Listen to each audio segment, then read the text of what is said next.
Hello again. This is my latest spinner design called BioHaz, styled after the Biohazard symbol.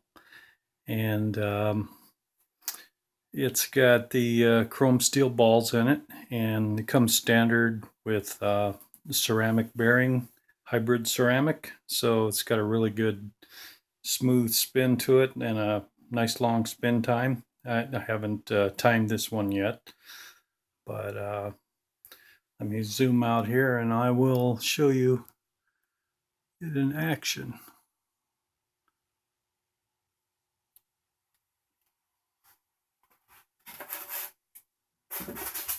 Move this fancy display out of the way.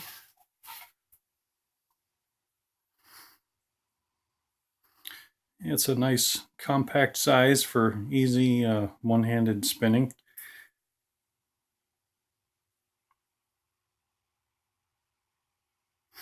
As you can see, it's real smooth and it just keeps going along, even at low speed for a good amount of time.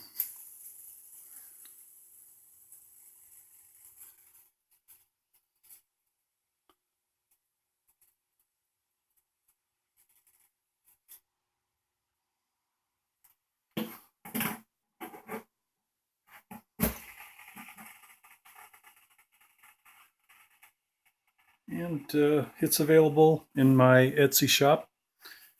And I've got a bunch of other designs in the works and almost completed. So hope you'll come back and check them out. Thanks a lot.